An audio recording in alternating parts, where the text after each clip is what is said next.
And today finds me in Brown County, Indiana. This is the Brown County State Park, which is 15,000 acres. Got many, many miles of hiking trails for hikers, mountain bikers, and horsemen scattered throughout the acreage here. It's also been in public ownership for many, many years, and there's a lot of mature woods back here. Great place to learn trees and enjoy hiking through woodland that, from what I can tell, does not have a lot of invasive plants. So far, I haven't hiked yet, but just driving through the access area. And that'll be nice for me because a lot of areas around the cities in the Ohio Valley do have invasive plants that detract from natural beauty.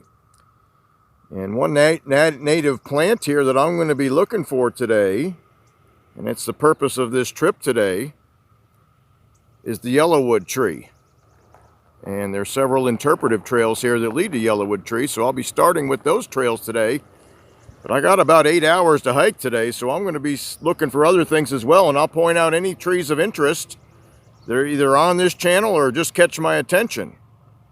I've got about 8 hours to look around, so we'll see what we can find, and including the Yellowwood trees, which are rare in this part of the world. And let's begin our journey back towards the Ogle Hollow Nature Preserve, which is part of the properties here at the Brown County State Park. The Ogle Hollow Nature Preserve was created back in the early 70s to protect the Yellowwood trees that grow there. We're going to take the long way in. You can access Brown County State Park from several different directions.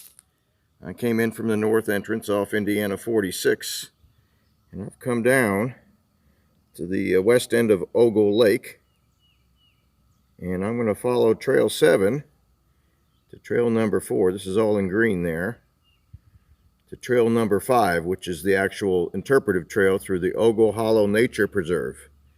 And that preserve can be accessed from the Raleigh campground area as well, with less distance if your time is limited. But I'm trying to get some miles in today and see what else there is to see here. So we're going to start on Trail 7. We're going to head around the south end of this Ogle Lake. I'm going to stay on the south side because that would be on the north-facing slope of this hill to my right here. And it's on the north-facing slopes that we find these Yellowwood trees, and they're not just in the Ogle Hollow Nature Preserve itself, but scattered throughout this park. So we're going to be looking the entire day for these trees. And we are on the south side of Ogle Lake here. And the cooler, moister soils on this north-facing slope. We got a little turtle taking a nap out there on top of that log. And I stumbled on this plant a few weeks ago, and I wasn't that familiar with it, but I went ahead and recorded it. And this is our alternate leaf dogwood with alternating branching as well. So we have a branch to the bottom of the screen and then one that goes to the top with leaves that alternate as well. And the leaves almost look like a flowering dogwood, except for the pattern at which they emerge from the branch and the branching itself. And this guy is getting a little too much shade to bloom, I think. Or maybe he's not quite old enough. And right next to him is a witch hazel, which blooms in November, but it forms an understory in these hardwood forests as well. And both those trees are on this channel. And the flowers on our witch hazel tree turn into these fruits over the winter time. So they bloom in November, and they have these fruits through the spring. And they also have a leaf that kind of looks like a wavy potato chip on the side. And forms the understory of these hardwood forests throughout the Appalachian region and Ohio Valley, but I don't find a lot of it right in the greater Dayton, Cincinnati area. I find it occasionally, but it seems real common at this park. And our American beech here has smooth gray bark, and we're going to be keeping an eye out for trees with smooth gray bark because those would also be the Yellowwood trees. So we'll keep our eyes peeled for those as we hike along the south side of Ogle Lake here. I'm finding all kinds of alternate leaf dogwood along the south side of Ogle Lake here, with those dogwood leaves that resemble that of a flowering dogwood, but the branching and pattern of the leaves is different. And the younger branches are green, almost resemble that of a sassafras or even a striped maple. And the larger branch on that main stem is gray, but no checkered pattern like we'd find on the flowering dogwood. And flowering dogwood, I'm sure, is common here, probably on the south-facing slopes on the other side of the lake. Our alternate leaf dogwood gets a flower that resembles that of this maple leaf viburnum. So let's take a look at this flower of the maple leaf viburnum. Those of you that are trying to learn your maple trees, this guy could fool you. It's got opposite branching, just like a maple tree. Leaves that look like a red maple or even a mountain maple, but a large cluster of flowers. And the maple leaf viburnum is considered a shrub, not a tree, so it's kind of disqualified from this channel at this point, but we'll certainly look at it, because if it could help you or distract you from learning trees, it's important to mention, and it's pretty common along this trail here. And on a south-facing slope, with a little more sun, we can often find our flowering dogwood with its leaves that come off opposite each other instead of in an alternating fashion. And our branches do the same here. So we've come just a little further up to the headwaters here, the stream feeding into Ogle Lake from the east. Maybe it isn't too loud right now, but I think this afternoon you're going to hear some competition for the airwaves, because we're at the very start of the 17-year cicada outbreak that's common in this part of the world, in the mid-Ohio Valley. There's a brood that's very common in this area that came out in 2004.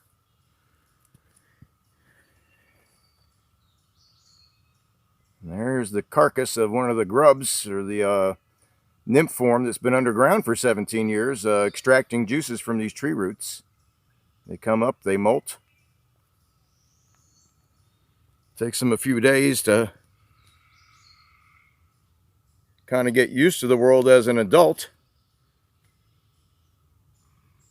And then they fly to the treetops and start, the males sing their song. It's a loud buzzing sound, and the females are attracted to that. So here's our adult 17-year cicada. And this guy probably just came out of his shell and is still just getting used to being an adult before he's going to take off, fly, mate, lay eggs, and fall to the ground. And as we approach the Ogle Hollow Interpretive Trail, let's take a real good look at American beech. I've got several clips on this channel with American beech. And has this smooth gray bark. So does the Yellowwood tree, so we're going to need to learn a few other distinguishing factors. First of all, the beech is much more common. It has a simple leaf. They come off alternate each other with these veins that are parallel and a pointed edge, a single-toothed edge that are quite large teeth compared to those of the hornbeams and the birches, at least. And it can be the top dog in the forest where it's the tallest trees, but often around here it's in the understory and it's taking over and eventually will become top dog, and the oaks and the maples will become less dominant as the process of succession continues. But in this particular piece of woods here, there's a lot of American beech in the understory, but not above me as the tallest trees. But boy, aside from a few stray multiflora roses, folks, if you want to hike with no invasive plants, come to Brown County State Park. This is woods as we like to find it here. Beautiful trees, well-maintained trails, and great place to learn trees and enjoy their beauty. And Trail 7 goes around Ogle Lake at the east end of Ogle Lake. Trail 4 leads you to Trail 5, which is the start of the Interpretive Trail for the Ogle Hollow Nature Preserve.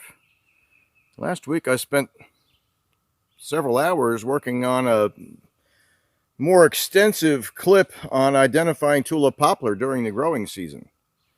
And boy, we've got a nice grove of them right here. Like I said in that clip, there's no surprises with tulip poplar. They're evenly furrowed, they're straight, and they're almost always the tallest trees in the forest that they occupy. And if you want to find a baby tulip poplar, don't look underneath the papa or mama tulip poplar, because you won't find one. There's too much shade. You need to find an opening that was from storm damage or logging to find saplings of tulip poplar trees. There's not a one to be found in these woods. Occasionally you'll find one, but never more than one or two.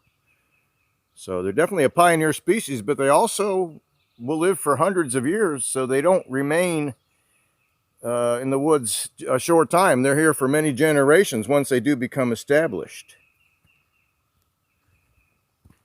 And back to our search for Yellowwood trees. This right-hand fork of this trail number 5 is where they're supposed to be. One of these days I'm going to go looking for Yellowwood trees in a park where I don't know where they are and see if I can really discover them without any help. But this is a good day to learn where they are. Trail 5 begins here. It forks to the left and follows the stream valley, forks to the right and goes up to the rally campground. So we're going to be where that circle around number 5 is, heading up towards the rally campground, looking for those trees and see what we can find.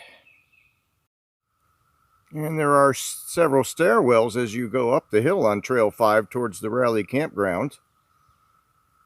And Yellowwood is a rare tree, even on this interpretive trail. The Department of Conservation has put some surveying tape around these trees. Otherwise, I think I would have walked right by them. But even though it didn't say the surveying tape was for the Yellowwood tree, I concluded that it was there for a reason, and then examined the trees. And sure enough, they are Yellowwood trees. And this is just a sapling here with a smooth bark, but it's more brown than gray at this size. Got 2, 4, 6, 8, 9 leaflets that come off in an alternating pattern off the branch. And the leaflets, so it's a compound leaf with, this one has 9 leaflets. The book says 7 to 11. So this is on average. Comes off the branch in an alternating pattern. And it comes off, the actual leaflets come off the stem in an alternating pattern as well, which would make it easy to tell it from ashes and hickories. And as I walked up this hill, again, they had some of these trees flagged with surveying tape. But after learning what the leaves look like, I was able to identify the trees that were not flagged. Got one on the edge of this really steep hill here. That's about as close as I can get. But it's got the smooth gray bark like a beech tree, but multiple stems, and that's common with these Yellowwood trees. And this guy's probably 40, 50 feet high. I don't see flowers. It may be a little too early, and from what I've read, they don't flower every year. So we'll keep looking for these on some of the other trails today. Now that I know what to look for, there may be more of them in our view. And here's another Yellowwood sapling pretty close to the trail here. Again, these, might just not have caught my attention. I don't think they would have if I hadn't known they were here. But again, that's a smooth gray bark, but definitely a shade browner than the beech trees that I'm used to seeing. And again, here's our leaflets looking up here. Kind of neat to look up through, and the sun coming from above this time of year. There's some right there with that compound leaf with the staggered pattern on the leaf, and a staggered pattern how the branches come, how the leaves come off the branch, and it's an alternately branched tree. So nice to see this in flower. I don't think this guy's big enough to flower, but some of the other ones around here probably are. I don't know if we're here maybe just a couple weeks too early. It says late May to early June. This is May 24th. So we're going to have to see what we can find. And they don't flower every year, every tree. So that may have to wait for another day. But this is a good place to learn the Yellowwood tree and just get familiar with it. There are places in central Kentucky that have nature preserves that do have the Yellowwood tree as well. And that's within my reach as well. So that may be a good place to try to find it in flower someday. Here's our compound leaves. Looking straight up there. Well, a short distance from the top of the Ogle Hollow Nature Preserve, it's called the Limekiln Mountain Bike Trail. I've been back here about an hour just looking for more Yellowwoods, and I'm finding them. I'm finding them in the sapling form only, but in order to get big Yellowwoods, you got to start with some younger ones. So it's good to know they're reproducing, and hopefully they can keep this species alive in this park. So again, here's our leaves with that alternating compound leaf. So we got the compound leaf with, book says 7 to 11 leaflets. I found a few that only had 5. We've got our main stem with 1, 2, 3, 4, 5, 6, 7 leaflets with a smooth edge. Okay, there's other trees around here that have a similar looking leaf, but it often has a toothed edge. And so this guy's, you know, maybe waist high. Got another one right across the trail here. It's growing aggressively. All that green is this year's growth. And it's still unfurling some of the newest growth from this year. And has a smooth gray bark, but at the very youngest twigs, it's actually looks a darker brown with some little lines on it. They're probably not going to come into focus here, but it could be confused with that of the hornbeams, the birches. So in the wintertime, it could be a tough ID. Here's some slippery elm. Nothing slippery about the leaves, though. Very rough to the touch. And we've got a hornbeam here. I believe it's a hop hornbeam. Right above us here with a leaf that almost resembles that of the Yellowwood, but it is a simple leaf. But they're close enough together, it could almost look like a compound leaf to the untrained eye. And it does have a toothed edge. So, and here's some ash seedlings again. To the untrained eye, it could almost look like the Yellowwood, but it isn't. It's got opposite leaves opposite each other on the stem and branches that are opposite each other. And while we're here, let's just admire what else is growing on this trail. Got some Maidenhair Fern. And our Christmas fern. And now that we've had a chance to learn what the foliage of these Yellowwood trees look like, and the twigs, here we've got a, you know, for a Yellowwood tree, this is getting mature. It's about 1 foot in diameter, but they don't get that big. And yes, it does look like a beech tree and almost a little muscular like the American hornbeam, but it's neither one. We've got our pinnately compound leaf here.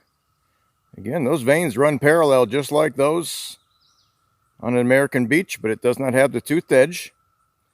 In the wintertime, the buds on the American beech are very pointy, and these I don't believe are. So that's one way you could tell them apart in the wintertime.